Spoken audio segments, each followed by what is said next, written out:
सबैजनाले चाहिँ परमेश्वरलाई धन्यवाद भएको होस्।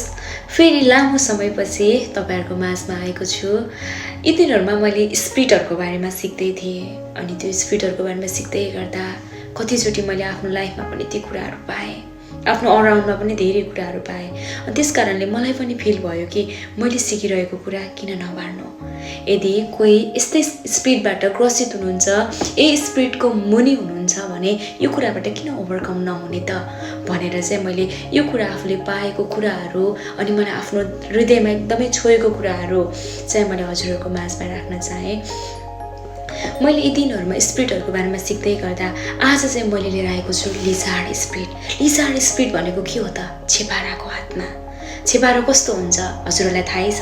छेपाराको कति छिटो रङ फेर्छ। हामीले बच्चा दिनमा त्यसले रङ फेर्छ भनेर ढुङ्गाले पनि हान्थ्यो अनि त्यसले उत्तिखेर त्यसलाई चोट लाग्न बित्तिकै अनि त्यसले रङ फेरिहाल्थ्यो। त्यस्तै छेपाराको स्पिरिट भनेको के हो त? छेपाराको स्पिरिट भनेको कतिपय हामी विश्वासी जीवनमा हामीले देख्छौं होला। एकजना विश्वासी मण्डलीमा एकदमै राम्रो विश्वासी छ, तर जब ऊ चर्चबाट बाहिर निस्किन्छ उसको जीवन फरक बन्न थाल्छ। बाहिर ऊ एकदमै राम्रो छ, तर जब ऊ घरमा आउँछ घरमा ऊ अर्कै बन्न थाल्छ।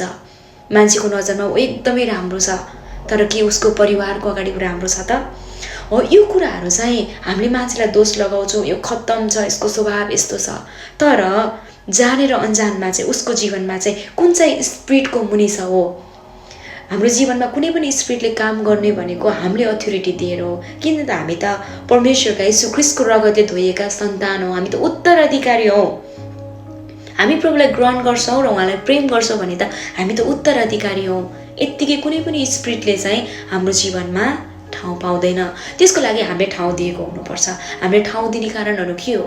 हाम्रो स्वभावले, हाम्रो दैनिकी जीवनले, कतिचोटी हाम्रो साथी संगतले, हाम्रो मोबाइलको व्यस्तताले, हाम्रो परमेश्वरसँग दिनुपर्ने समय भन्दा बाहिरी अरु कुरामा रमाएको कारण, पाप स्वभावलाई मन पराएको कारण त्यो कुराहरु चाहिँ हाम्रो जीवनमा ठाउँ पाउँछ। लिजार्ड स्पिरिटको बारेमा भन्दै गर्दा बाइबलमा लिजार्ड स्पिरिट नै भनेर लेखेको छैन, तर हामीले लेवी 11 को 29 र 30 मा हेर्यो भने म पढेर जान चाहिन किनभने लामो हुन्छ भिडियो।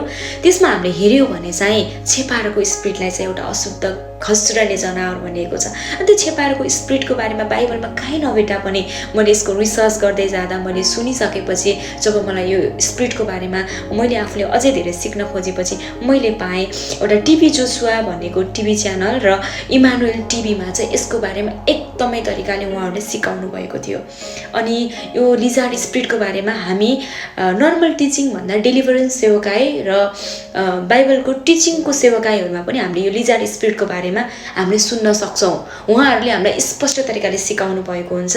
अनि मैले चाहिँ म आफू जानेर हैन, मैले आफूले पाएको कुरा चाहिँ मैले पनि यो पाएको कुरा के थाहा अरु पनि म जस्तै कुनै न कुनै स्पिरिटबाट कन्ट्रोलमा हुनुहुन्छ कि यो कुरा मैले भन्दै गर्दा उहाँहरुको जीवनमा पनि सायद यो भएर पो मेरो जीवनमा यो भएको रहेछ भन्ने कुरा थाहा हुन्छ भनेर चाहिँ मैले चाहिँ यो शेयर मात्रै गर्न खोजेको। लिजार्ड स्पिरिट भनेको रङ फेर्ने। मैले अघि भनिसके, एक ठाउँमा यस्तो अर्को ठाउँमा यस्तो। सबैको लागि ओ माय गॉड यति राम्रो यति असल व्यक्ति भनेको व्यक्ति घरमा आएर नराम्रो पनि हुन सक्छ। घरको लागि एकदमै राम्रो भएको व्यक्ति बाहिर गएर नराम्रो भएको पनि हुन सक्छ। अथवा साथी सँगैको अगाडि यति राम्रो भएको व्यक्ति श्रीमान श्रीमतीको अगाडि एकदमै नराम्रो भएको पनि हुन सक्छ। त्यो भनेको चाहिँ स्पिरिटको कारणले, उसको कन्ट्रोलमा भएको कारणले गर्दा चाहिँ त्यो स्पिरिटको कारणले गर्दा चाहिँ उसको जीवनमा त्यो कुराहरु हुने हो। त्यो व्यक्तिलाई पनि आफैलाई थाहा हुँदैन किनभने त्यो त उसको निजी छ नि, उसको कन्ट्रोलमा छ नि। उले जे गर भने त्यो कुराहरु उसले गरि पठाउँछ।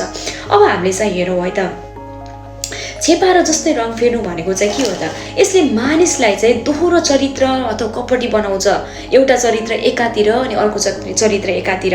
सबैको लागि असल भएको कुरा चाहिँ कतिचोटी परिवारमा त्यस्तै हुन्छ। मेरो श्रीमान सबैको लागि राम्रो हुन्छ तर मेरो लागि मात्र किन नै? मेरो श्रीमती सबैसँग राम्रो गर्छ मसँग मात्र किन राम्रो नै? यो भनेको एउटा स्पिरिटको निचे भएको कारणले गर्दा है। अनि यो कुरामा चाहिँ अब हामीले अर्को हेर्ने हो भने चाहिँ यसको काम चाहिँ यसको कामहरु यसले के गर्छ त? चिवर चर्चा गर्ने, लुकेर बस्ने। छेपारा सानो ठाउँबाट पनि छिर्न सक्छ। छेपाराका स्पिरिट भनेको भित्ता भित्तामा टाँसिने है।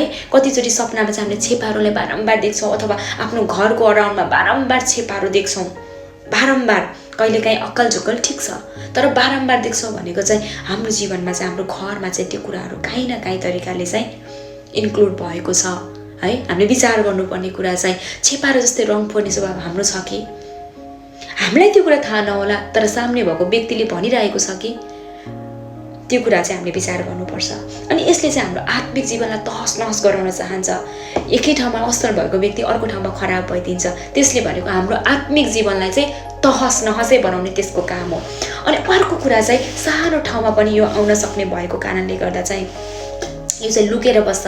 हाम्रो आत्मिक उन्नतिहरू हेर्न दिँदैन, हाम्रो फाइनेन्सियली उन्नतिहरू हुन दिँदैन। हामी चाहिँ कहाँनिर मिस्टेक गर्छौँ भनेर चाहिँ यो स्पिरिट त भयो हामी देख्न सक्दैनौँ नि त। छेपारा त हामी नाङ्गो आँखाले देख्छौँ, छेपारा आफैमा नराम्रो होइन, तर त्यो भित्र भएको स्पिरिट हुन्छ नि, जुन एउटा त्यो आत्मिक दुनियाँको स्पिरिटको कुरा गर्दैछु म। छेपारा भनेको एउटा नर्मल हो। तपाईँले घरमा छेपारा देख्नुभयो, मेरो घरमा सबै चिज यसले बिगारिदियो भन्ने होइन, सबै चिज यसले मेरो जीवनमा बिगारिदियो भन्ने होइन, तर त्यो स्पिरिटको कुरा, आत्माको कुरा। तपाईँहरूले यो कुराहरू नोट गर्नुहोला। यदि हजुरहरूलाई यो कुराहरू मन पर्यो भने अरूलाई पनि सेयर गर्न सक्नुहुन्छ। यो स्पिरिट चाहिँ मेरो जीवनमा छ, अथवा तपाईँले आफ्नो परिवारमा भएको कसैको जीवनमा देख्नुभयो भने यो स्पिरिटको बारेमा चाहिँ हामीले त्यसको विरुद्ध चाहिँ हामीले प्रार्थना गर्नु पर्यो।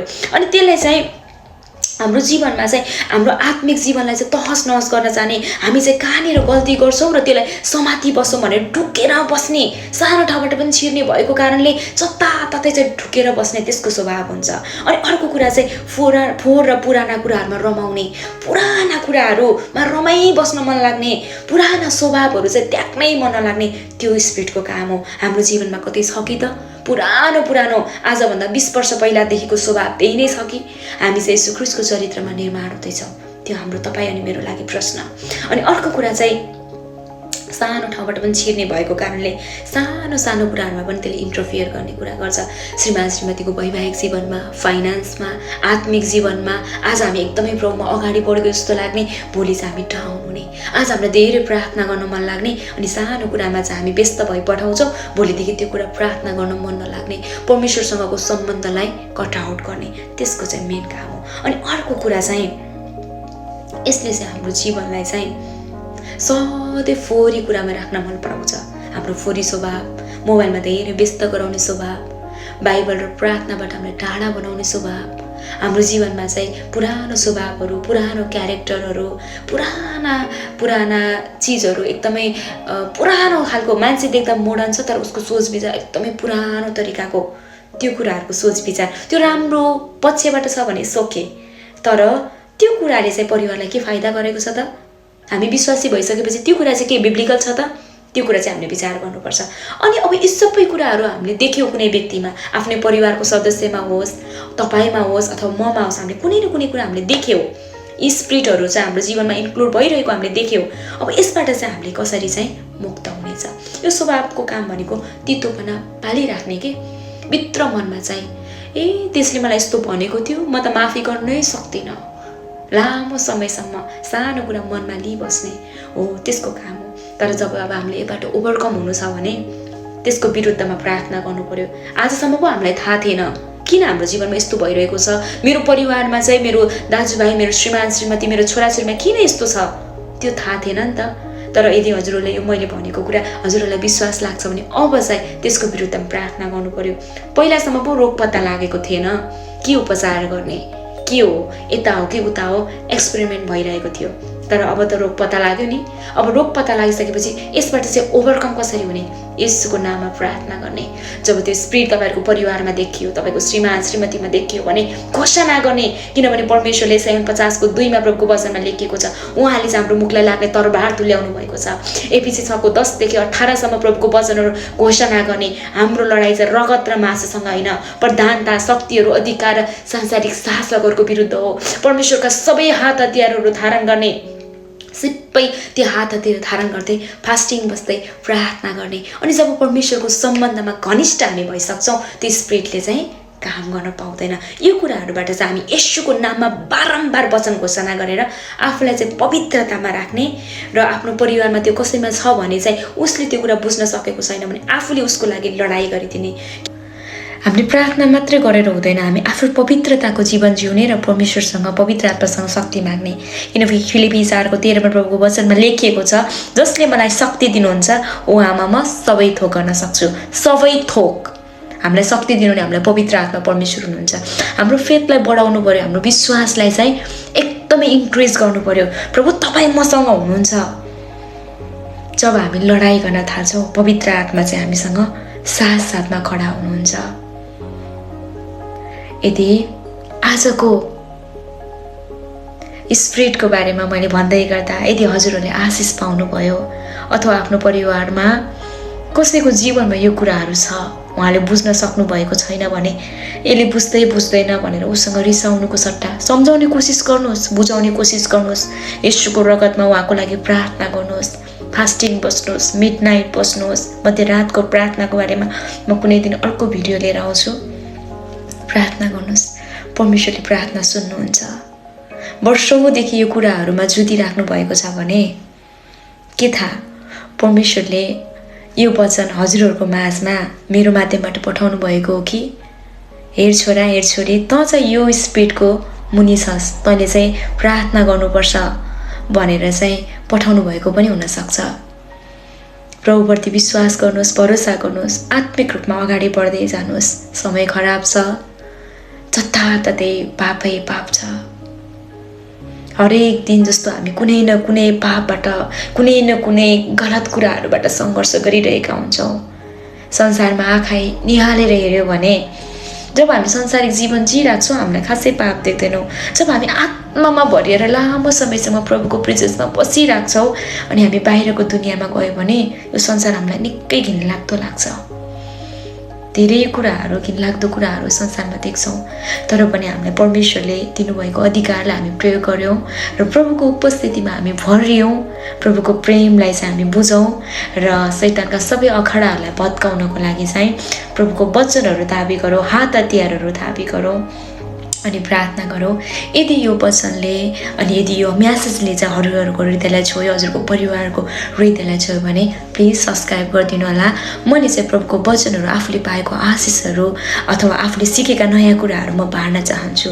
यदि यो वचन धेरै माझ पुग्यो भने मलाई पनि भिडियो बनाउन सजिलो हुन्छ, ताकि मैले बोल्दै गर्दा चाहिँ धेरै व्यक्तिहरू आशिषित हुनुभएको छ। म बोल्दै गर्दा म होइन, पवित्र आत्मा चाहिँ मद्वारा बोल्नु भएको छ। म त्यो बोल्नको लागि सक्षम व्यक्ति होइन, तर जुन कुरा म बोल्दैछु त्यो पवित्र आत्माद्वारा बोल्दैछु र मैले सिकेको कुरा चाहिँ, मैले आफूले जानेको कुरा, आफूले महसुस गरेको कुरा चाहिँ अरू माझ भन्दै गर्दा चाहिँ अरू व्यक्तिहरू पनि आशिषित हुनुहुन्छ भन्ने कुरा चाहिँ म विश्वस्त छु। किनभने मैले चाहिँ संसारको बनावटी कुरा होइन, तर बाइबलको भित्री रहस्यलाई चाहिँ खोज्न खोज्दैछु। किन हाम्रो जीवन वर्षौँसम्म चाहिँ हामी दबिएका छौँ त भन्ने कुरा चाहिँ मैले अहिले आएर महसुस गर्दैछु र हजुरहरूको माझमा हालेँ।